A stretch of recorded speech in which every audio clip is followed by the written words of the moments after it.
Mga kaibigan, dapat sinesensured yun. May puwet. Dapat sinesensured yun mga kaibigan. Kita nyo ba yun? Ang Diyos ng karagatan.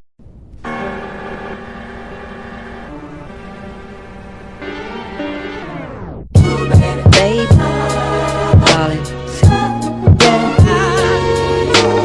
slowly, darling. So, yun nga, no, mga kaibigan, magandang araw, no? Araw pa yan, tingnan mo naman, no? Diba? Maliwanag pa. Diba? So, madami tayong pupuntahan ngayon, magiging masaya yung araw na ito. Sisimulan na natin sa pagpunta ko sa aking school, no? Dahil may parang activity, no? Hindi ko muna sasabihin, mamaya malalaman nyo. At medyo mahaba to, no? At dahil sa sobrang haba, yung video na ito, gagawin ko tong 3 part, no? Part 1, part 2, part 3. Ito ang part 1. Simulan na natin. Maliligo na ako, no? Nakapag-umpake na ako, no? Hindi kasali yung teddy bear, no? Kaya makipag-umpake na, maliligo na ako, no? So, no, tara na. So guys, nakita nyo naman, tapos na ako maligo, no? So magbibihis na ako. Time check natin ay 4:40 ng umaga, no? Kailangan 5:30 nandun ako sa school dahil 5:30 aalis ang bus, no? Magmamadali tayo, sana hindi tayo Slowly, darling.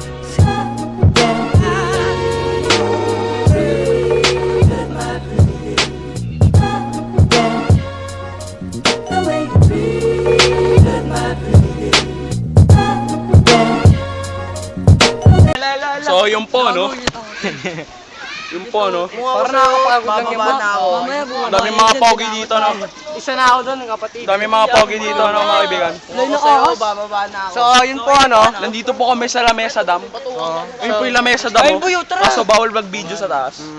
Nandito po si Con. Pero tayong mga kupal, aakyat tayo doon. Akit tayo dun nga. Huwag tayo na, pag umakyat ka doon, Magbayad ka ng 500 at maglilinis ka na 30 hectares. mga kaibigan, dapat sinesensured yun. May puwet. Dapat sinesensured yun, mga kaibigan. Kita nyo ba yun? Ang Diyos ng karagatan.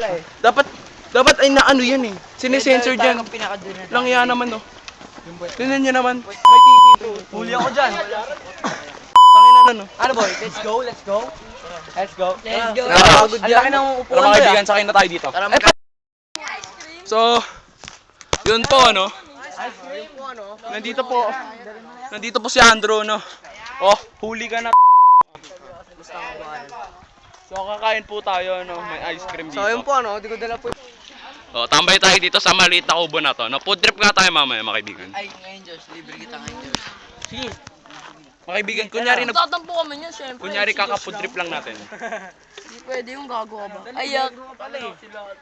Eh, sige na. Libre na sila. Okay na. Tara, kain tayo. Pupunani kami. Tara, food trip tayo, mga kaibigan. 300 naman pe. Let's go. Nadala pera ko. Let's go. Tapos yung pala, no, nawala wallet ko, no? Ice cream na lang. Lot, tangin na. Mga kaibigan, wala ka wallet ko. Darling, slowly.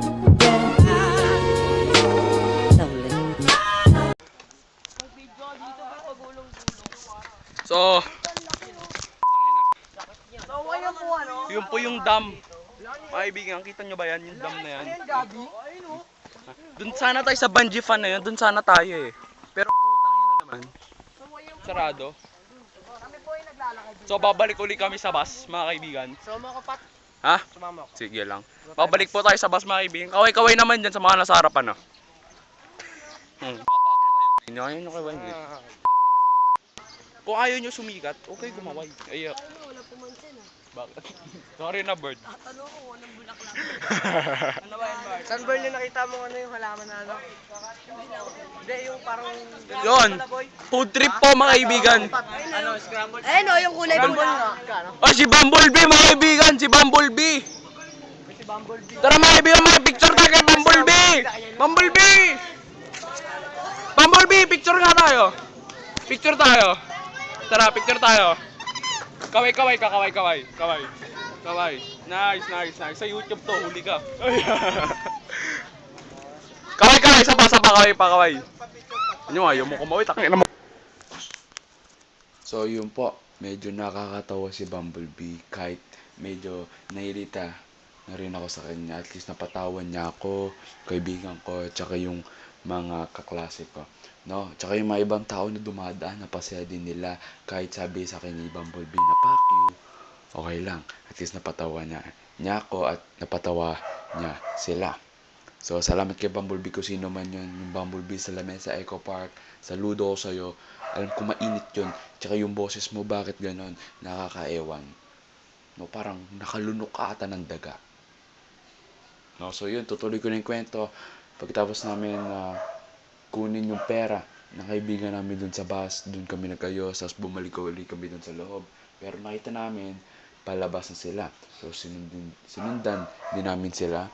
Tapos, dumiretso na kami dun sa bus, pahinga konti, tapos diretso na kami sa biyahe papunta sa pangalawa namin pinuntahan. Na hindi ko muna spoil, abangan nyo na lang sa susunod na vlog, part 2 ng aming field trip. No? So, bago ko to tapusin, hindi pa pala tapos. No, bago ko to tapusin tong vlog na to, no, pero yung storya hindi pa tapos, no. Magpapatuloy pa to sa susunod. Abangan niyo na lang, no. So, bago ko to tapusin, ito yung mga pictures na nakuha ko at nakuha ng mga schoolmates ko, ng mga kaklase ko nung pumunta kami doon sa Lamesa Eco Park doon sa Quezon City. No, so, yun po. Paalam.